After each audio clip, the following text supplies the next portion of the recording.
Hey guys, it's us, the Happily Ever After 4, and today we wanted to talk to you a little bit about how to save money and how to go to Disney on a budget. There's lots of things you can do to prepare, lots of things to do while you're in the parks to help save some money so that you can be able to go as a family and have a great time. So today is part 1 of that. Stick around for the rest.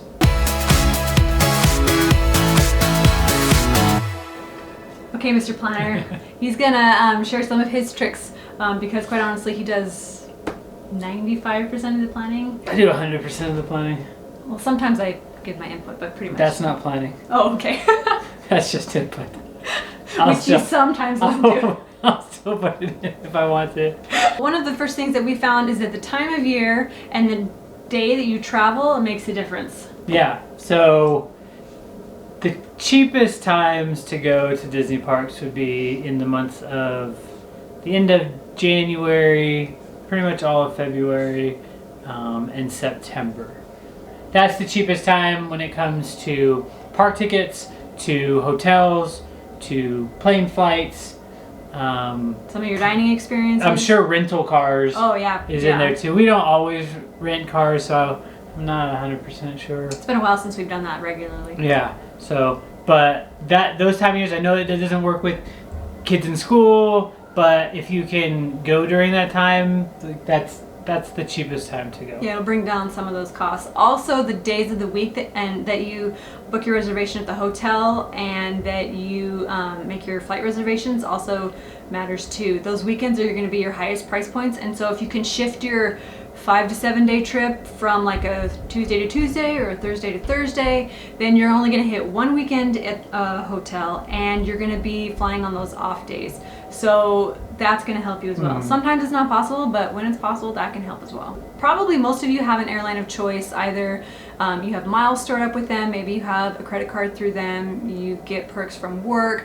We tend to use Southwest, and so we've watched a lot of their patterns a lot. We're really familiar with the things that they offer, the things that are limited, and how to use their system to the best advantage for us. But get to know the airline that you like best. What are some of the things that we like about Southwest? No baggage fees, like hands down. Like when you're traveling with a lot of people, that adds up. Yeah, and they're I think typically they're on the lower end. They might not always have the lowest price, but once you factor in bags and what you'd pay for that, then they come out, I think cheaper. I know where we live though, it's a Delta hub, so I've looked, it's pretty comparable in price, but that's another thing. Look at your local airport and find out what airline is their hub, which means they'll typically have more flights going out of there, connecting flights, which then in turn makes cheaper flights. Because the more flights there are, the cheaper they'll be. Yeah, and it'll give you more options to fly, multiple times to choose in that day. With Southwest, typically the cheapest time to buy the flights is when they open up the flights. So they only open up so many months at a time, and when they do open up the month, if you buy them in the beginning, that's when they're the cheapest. So I don't know when it was. I think it was in March or April. Something like that. When we booked our flights for Alani coming up in October. So we bought them right at the beginning. And I've been watching them ever since. I always go on just to see. And they've gone up. They've never been cheaper than what we paid for them. They've gotten close, but it's constantly going up and down and up and down. Right now, if we were to buy those exact same flights 7 weeks before our trip coming up, they're $1,300 more than what we paid. Yeah. I mean, we can fly to, I looked the other day for the exact same time frame. We could fly to Orlando that same week for $1,300. So yeah, so planning ahead and checking your airline, getting to know the things that they do and their patterns for pricing is going to help you out a lot. Find a credit card that has rewards that gives back to you, that helps you in a way that's beneficial to you. Sometimes that means you want to store up airline flight miles because you have to travel a long ways to get to Disney, and you do that a lot, so that can be beneficial to you. For us, it's going to be our Disney visas. Yeah. So I've had a Disney Visa for, I don't know, 15 years. It's been, I don't know, even longer than that. I think it's been longer than that. Anyways, there's two types of Disney Visa rewards. There's a regular one, and then there's a Premier one that costs $50 a year. I think it's $50 a year. $50 a year.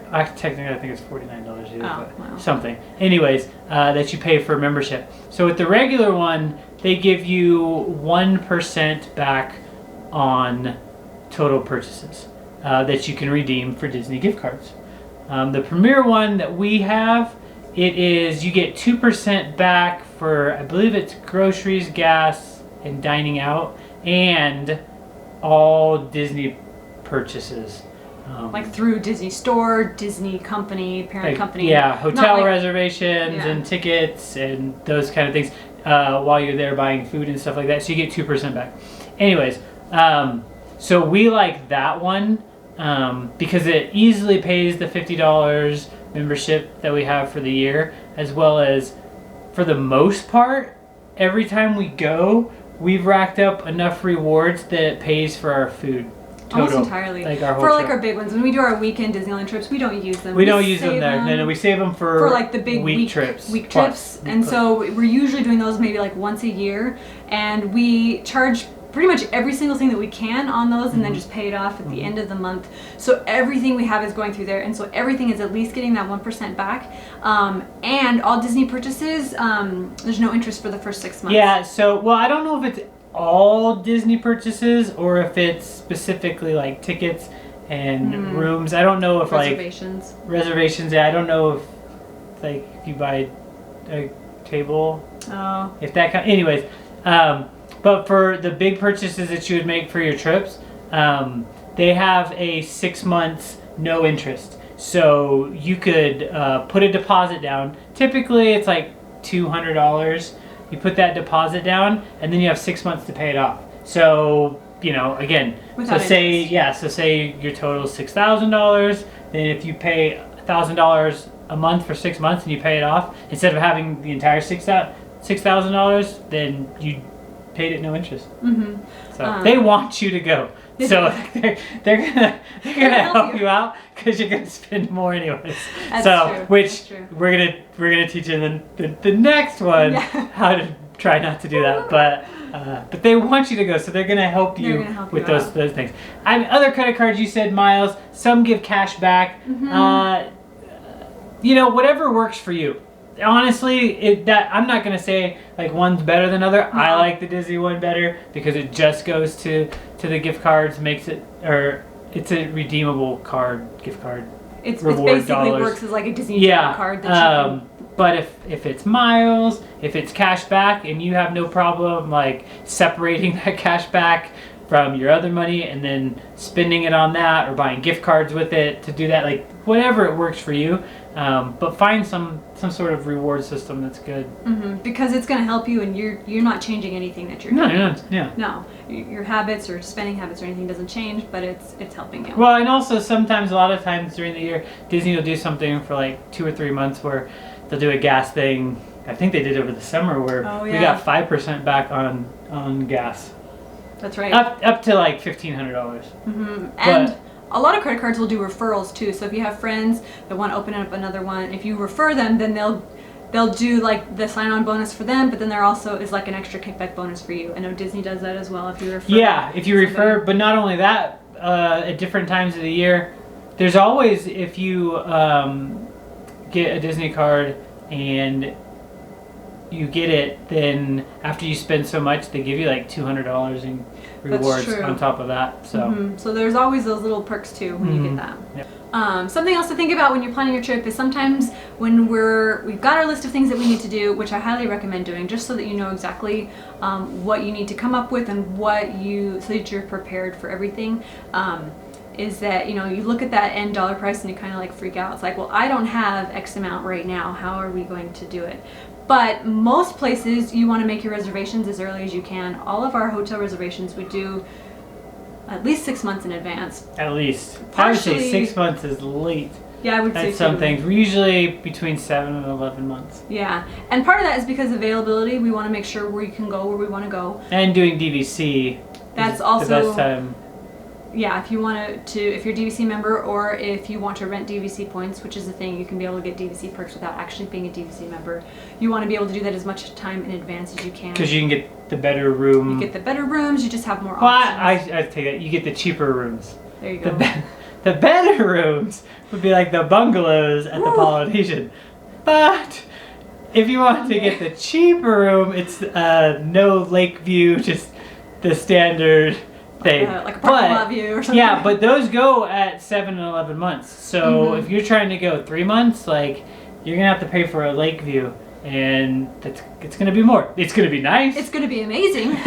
But it's going to be more. It's going to be more. But also with that, if you do it far enough in advance, they only require a deposit, and then their final payment isn't due until like 30 to 60 days prior. Yeah, if you're renting points, but I mean, if you're using DVC, that's different. But if you're making a reservation as like a regular guest in like a deluxe or a premium. Oh yeah, a regular resort. A regular resort. A non-DVC resort. Room. Yes. Anyway, you can make your deposit, and then you have a chunk of time where you can make payments yourself towards it, and so you can be like, oh, I can do X amount each month, I'm going to do this, and then by the time all of it is due, it's not so much like you want to like choke or something, because you've already been making payments on that yourself. Yeah. And how nice would it be to, when you start your vacation, you've already paid off your room, your tickets, and your stuff, right? Instead of being on your vacation. And you just swipe. Well, not only that, but you're like, man, anytime you're there and you're looking at prices, you're like, I still got to pay off all of this. Yeah. You know?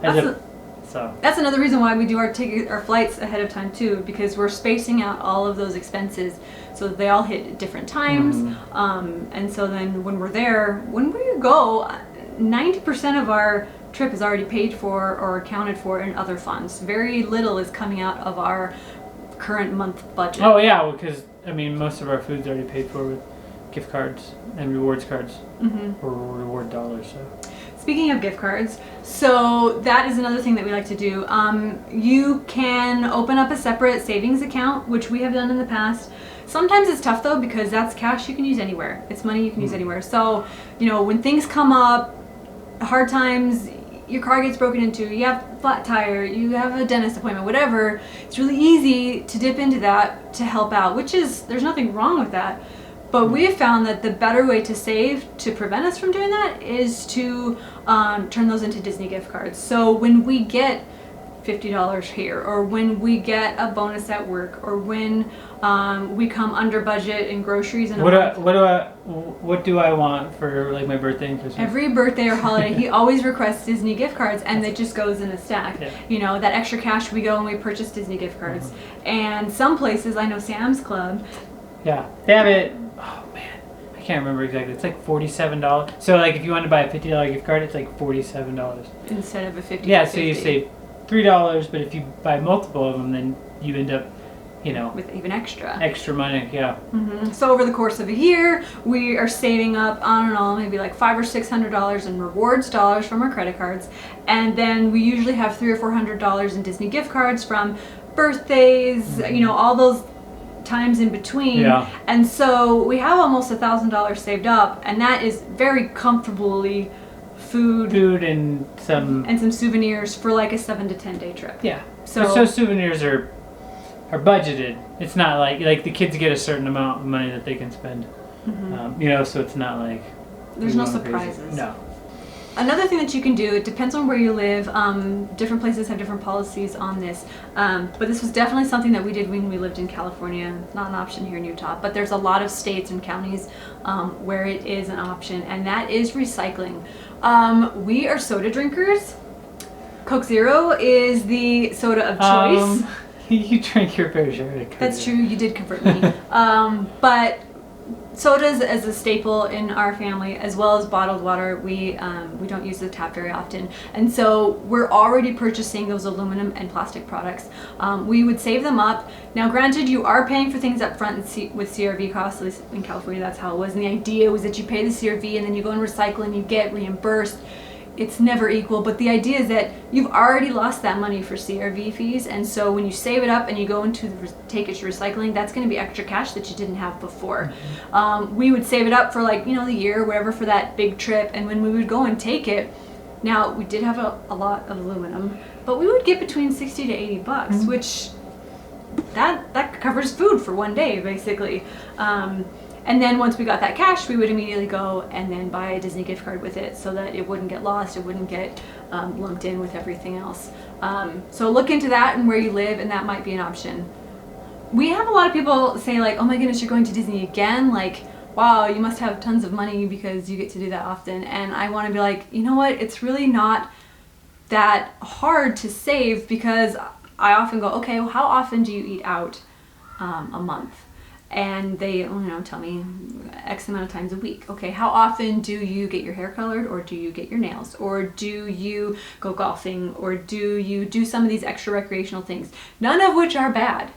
But those are things that we don't do. And so all the money that would have gone to that, we're putting in our savings. And so if you're trying to save for one of those big things, I would say pick one thing a month, and it could be golfing 1 month, it could be nails 1 month, it could be whatever you want it to be, but pick one thing a month, and what you would have spent that month on that thing, put it in your Disney fund. And then you can rotate through things, and that's another way for it to equal out. We don't eat out. Maybe we do a fast food lunch once or twice a month, but other than that, we cook every night. And that has helped. Well, he does. Just kidding. No, but and it is true. Don't get me wrong. Like, we like eating out and stuff. It's yummy. But it's easy. I think we have no problem giving up those things that we talked about, because the vacation fulfills those desires for us that we would do monthly or whatever, that we just have them at like because time. We plan it so far in advance. Like, I know at any given day, like, oh, in 6 months, in 7 months or whatever, I'm gonna have this trip, and I'm gonna have enough funds or whatever to have this crazy cool thing. Like, I've done ones where I go and I've gotten a massage. I've gone, you can go golfing. They have golf resorts at a lot of these places. You can do where you can go to special dessert parties or special meal packages for special seating for things. You can go to different parties that they have. All those things cost a little bit extra, but when you know you're going to be able to do those really cool things, it's a lot easier to give up some of those temporary luxuries that you have, because you already have a date, you already have plans, reservations for this really awesome trip, and so it's easier to give those things up. Look around your house. What are some things that you don't need anymore or don't use? If you have kids, then you know how fast they grow out of clothes and different things, especially babies, cribs and rocking chairs or car seats and things like that. Oftentimes they're either completely trashed or they're brand new almost, because they don't use them that much. So you can look at all those things and sell them. We have community yard sales twice a year. We have community Facebook pages where things are bought and sold, Facebook Marketplace. Here in Utah, they have KSL Classifieds, Craigslist. I'm sure many of your communities... I don't think anybody uses Craigslist anymore. Well, true. eBay, you can do it. I don't know who uses eBay anymore. Maybe I'm a weird one. The point is, there's lots of places where you can go and sell those things. They're still in good condition, but that you don't use anymore, and then it's money that you didn't have before. Yeah. That can add up as well. So that's a little bit of insight on some of the things you can do as you're preparing for your trip beforehand, how you can save money, how you can be able to make sure you're staying within a budget so that you can be as pre-planned and pre-prepared for your trip before you get there, to be able to have the best trip that you can for the size of party that you have and the budget that you have. And that's what we just talked about was just like a quick overview of it. I know it could be a lot of information at once. So if you have any questions, comment here, let us know. We'll be happy to talk. We've tried a lot of different things. Some things work, some things don't. And it's all a matter of what works for you too. These are just some things that works for us. Thank you so much for watching. Please subscribe and leave us a comment like you said, and stick around, because next week we're going to be releasing a video on what you can do when you're in the parks to be able to continue to save that money. Bye!